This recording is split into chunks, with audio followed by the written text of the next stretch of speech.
మా బాబు పుట్టు వెంట్రుకల కోసం అయితే మేము కొమరవెల్లికి సడన్గా ప్లాన్ చేసుకున్నాం. లాస్ట్ మంత్ వెళ్ళేది ఉండే, బట్ కొన్ని రీజన్స్ వల్లనైతే స్టాప్ అయిపోయింది. ఇప్పుడు అనుకోకుండా ఒక 2 డేస్ ముందే అనుకున్నాం అంతే.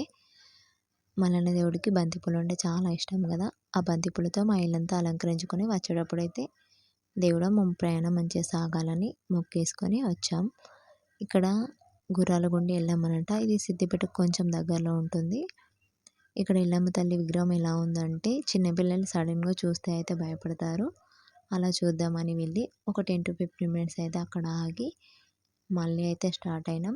మాకేంటంటే మా విలేజ్లో ఉన్న టెంపుల్స్ దగ్గర అలానే మధ్యలో మాకు కొండగట్టు, వేములవాడ, మానేరు డ్యామ్ అని టచ్ అవుతూ ఉంటుంది కొమరవెల్లి వెళ్ళేటప్పుడు. సో అక్కడ కూడా కొబ్బరికాయలు కొట్టి మా విలేజ్ నుండి కొమరవెల్లి వెళ్ళేసరికి అయితే 4 అవర్స్ అయితే టైం పట్టింది.